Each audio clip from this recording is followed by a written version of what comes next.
अस्सलाम वालेकुम स्टूडेंट्स। आज हमारा chapter number 1 introduction to biology का लेक्चर नंबर 2 है। आज हम इसकी पढ़ेंगे सब डिवीजन्स ऑफ बायोलॉजी। हमने बायोलॉजी की 3 मेन डिवीजन्स पढ़ी थी, जोलॉजी, बॉटनी और माइक्रोबायोलॉजी। सब डिवीजन्स क्या है कि सब कहते हैं छोटी डिवीजन से छोटी, मतलब जो 3 मेन डिवीजन्स थी इसको मजीद ब्रांचेस में डिवाइड किया गया था। ये से छोटी ब्रांचेस है सब डिवीजन्स ऑफ बायोलॉजी। तो हमने 3 पढ़ ली थी, जिसमें हिस्टोलॉजी था, अनाटमी था और मॉर्फोलॉजी था। अब हम मजीद इसकी आगे सब डिवीजन्स पढ़ें। सेल बायोलॉजी है, सेल बायोलॉजी तो इसके नाम से ही हमें पता चल रहा है, इसमें हम सेल के बारे में कुछ पढ़ेंगे। तो सेल क्या है? सेल हमारे पास basic structural and functional unit of life. जिंदगी का जो बेसिक यूनिट है वो सेल है। जिस तरह फॉर एग्जांपल एक बिल्डिंग है, हमने एक बिल्डिंग बनाई है, तो एक बिल्डिंग ब्रिक से बनती है, 1 ईंट लगी, 2 ईंट लगी, फिर वो बहुत सारी ईंटें मिलकर क्या बनाती है? एक बिल्डिंग बनाती है। तो उसका स्मॉलेस्ट यूनिट क्या होता है? ब्रिक होती है। इसी तरह बहुत सारे सेल मिलकर एक लिविंग ऑर्गेनिज्म बनता है और उसका स्मॉलेस्ट यूनिट क्या होगा? सेल। ठीक है, तो study of structure and function of cell, मतलब सेल बायोलॉजी में सेल के क्या स्ट्रक्चर है, किस शेप की है, हर चीज, और उसके फंक्शंस क्या, उसकी स्टडी करेंगे। इसके अलावा हम सेल ऑर्गेनेलिस के बारे में भी, सेल ऑर्गेनेलिस के स्ट्रक्चर और फंक्शन की स्टडी करेंगे। कि हम चैप्टर नंबर 4 में सेल ऑर्गेनेलिस डिटेल में पढ़ेंगे, जिसमें माइटोकॉन्ड्रिया है, एंडोप्लाज्मिक रेटिकुलम है, राइबोसोम्स हैं, ये सारी सेल ऑर्गेनेलिस हैं। ये सेल ऑर्गेनेलिस और सेल के स्ट्रक्चर और फंक्शन की स्टडी को हम क्या कहते हैं? सेल बायोलॉजी कहा जाता है। इसके अलावा इस ब्रांच में हम डील्स करेंगे with study of cell division, कि सेल डिवाइड कैसे कर रहा है, सेल माइटोसिस के थ्रू डिवाइड कर रहा है, सेल म्यूसिस के थ्रू डिवाइड कर रहा है। इस ब्रांच हम इस बारे में भी क्या करेंगे? फिजियो वर्ड है फंक्शन से। फंक्शन किसका? लोगी या स्टडी, मतलब इसमें फंक्शंस को स्टडी करेंगे। लेकिन किस चीज के फंक्शन को स्टडी करेंगे? इसमें जो लिविंग ऑर्गेनिजम्स के डिफरेंट पार्ट्स हैं उनके फंक्शंस को स्टडी करेंगे। लाइक हमारा जो हैंड है, ये भी तो हमारा एक पार्ट है, इसका क्या फंक्शन है, इसमें स्टडी करेंगे। हमारे लेग्स का क्या फंक्शन है। इसके अलावा हमारे अंदर जितने भी ऑर्गन्स है, लाइक हमारा हार्ट है, उसका क्या फंक्शन है? Pumping of blood. हमारे लंग्स, वो भी हमारा एक पार्ट है, उसका क्या फंक्शन है? Exchange of gases. मतलब जितने भी लिविंग ऑर्गेनिजम्स के डिफरेंट पार्ट्स हैं उनके फंक्शन को स्टडी करेंगे। इसको हम क्या कहेंगे? फिजियोलॉजी। नेक्स्ट है हमारे पास जेनेटिक्स। जेनेटिक्स नाम से ही पता चल रहा है, इसमें हम जीन्स को स्टडी करेंगे। अच्छा, इसमें सबसे पहले आपको पता होना चाहिए कि जीन्स क्या होते हैं। जीन्स हमारे पास बेसिक यूनिट है इनहेरिटेंस का।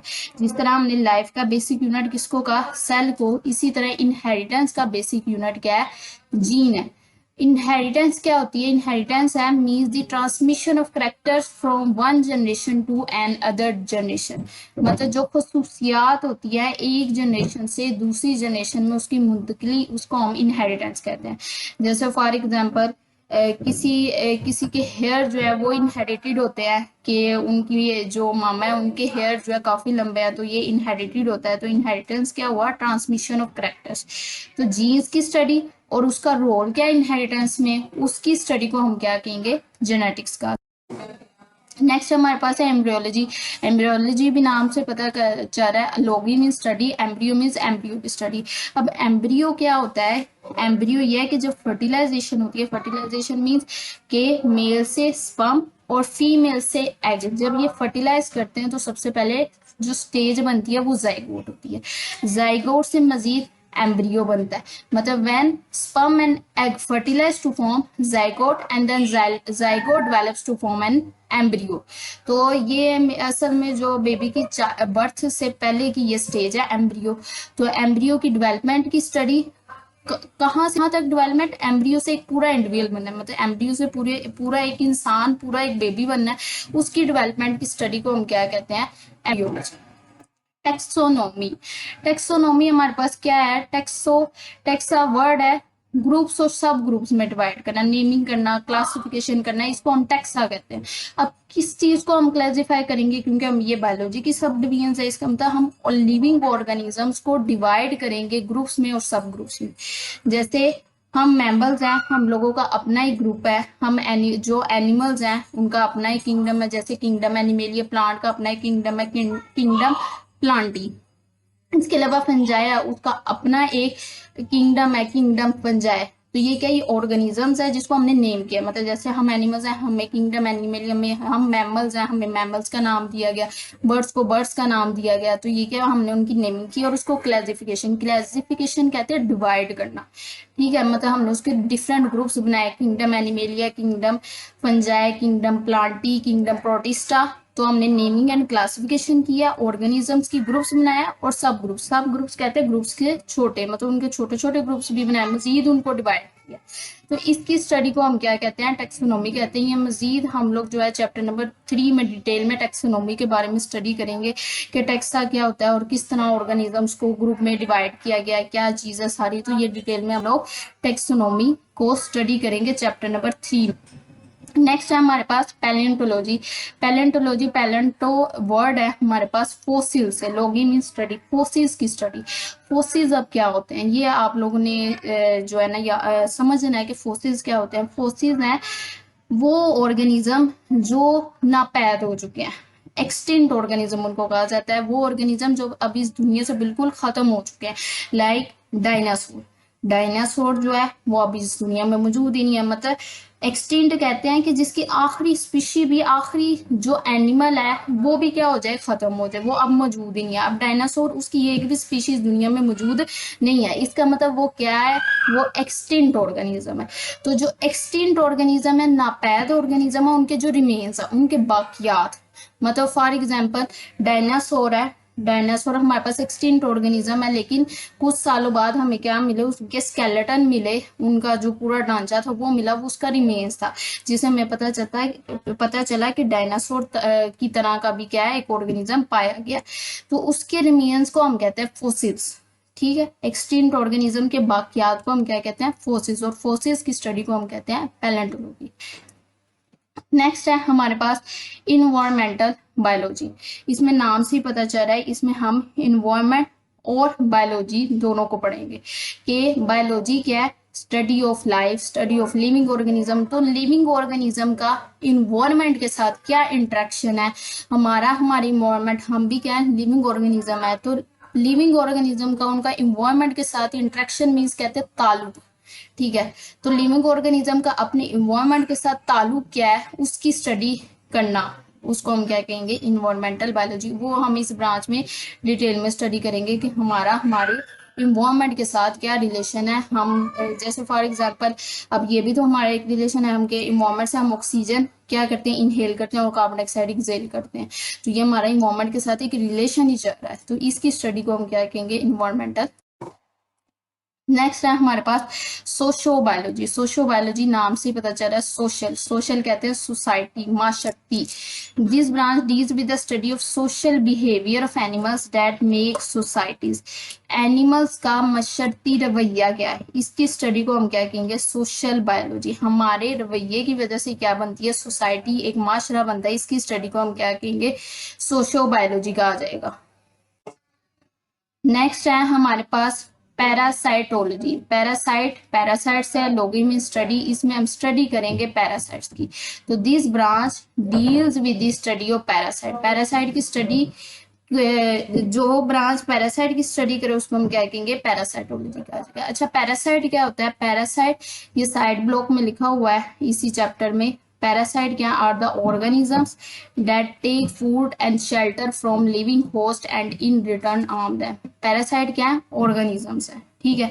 अब ये कौन से ऑर्गेनिजम्स है, ये एक होस्ट के अंदर जाके रहते हैं। जिस भी ऑर्गेनिज्म पर इन्होंने अटैक करना वो इनका होस्ट होता है, ठीक है। और होस्ट क्या होना चाहिए, लिविंग होना चाहिए। नो लिविंग होस्ट में नहीं, नो लिविंग इनका होस्ट होता ही नहीं है, ठीक है। तो होस्ट क्या होना चाहिए, इनका लिविंग होना चाहिए। जिस भी ऑर्गेनिज्म पर जाके, जिस भी लिविंग ऑर्गेनिज्म पर जाके ये लोग अटैक करेंगे, वो उनका क्या होगा, होस्ट होगा।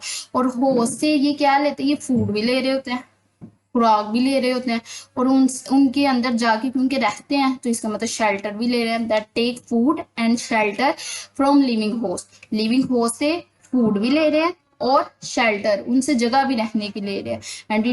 And in return harm them, और जाते जाते उनको नुकसान, कोई डिजीज काज कर जाते हैं। तो ये क्या होता है, पैरासाइट्स होते हैं।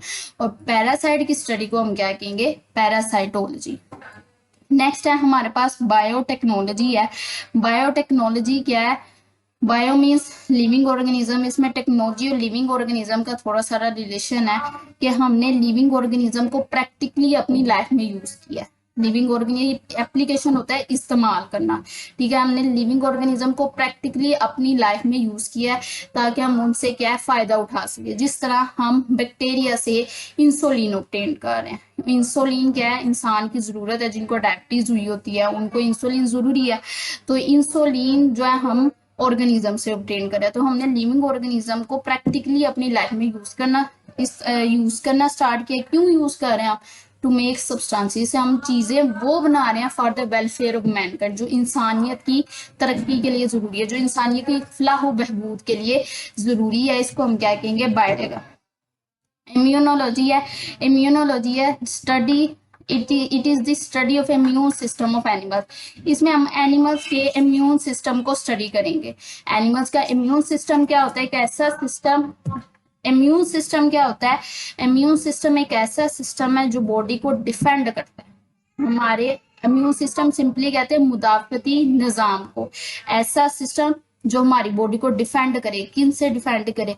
ऐसे माइक्रो ऑर्गेनिज्म से जो हम पर अटैक करते हैं और हमें डिजीज काज करते हैं। इन्वेडिंग, अटैक करने वाले, माइक्रोब्स, माइक्रो ऑर्गेनिज्म, मतलब ऐसे माइक्रो ऑर्गेनिज्म जो हम पर अटैक करते हैं और हमें हमें क्या काज करते हैं? डिजीज काज करते हैं। उनके खिलाफ हमें क्या करे? डिफेंड करे। इस सिस्टम को हम कहते हैं इम्यून सिस्टम, और इम्यून सिस्टम की स्टडी को हम क्या कहते हैं? इम्यूनोलॉजी कहा जाता है। नेक्स्ट है हमारे पास एंटोमोलॉजी है। एंटोमोलॉजी किसकी स्टडी है? एंटो वर्ड है इंसेक्ट्स की स्टडी से, जो जितने भी कीड़े मकोड़े हैं उन सब की स्टडी को हम क्या कहते हैं? एंटोमोलॉजी कहा जाता है। नेक्स्ट है हमारे पास फार्माकोलॉजी। फार्माकोलॉजी लव्स फार्मेसी से ही है। ड्रग्स की स्टडी, जितनी भी मेडिसिन की स्टडी है उनकी स्टडी को हम क्या कहते हैं? फार्माकोलॉजी कहा जाता है। सिर्फ ड्रग्स की स्टडी नहीं, उसका इफेक्ट क्या होता है हमारी ह्यूमन बॉडी, लाइक एक मेडिसिन है, सिर्फ उसकी स्टडी नहीं करनी कि ये बनी कैसे है, ये वो वगैरह सब, ये नहीं।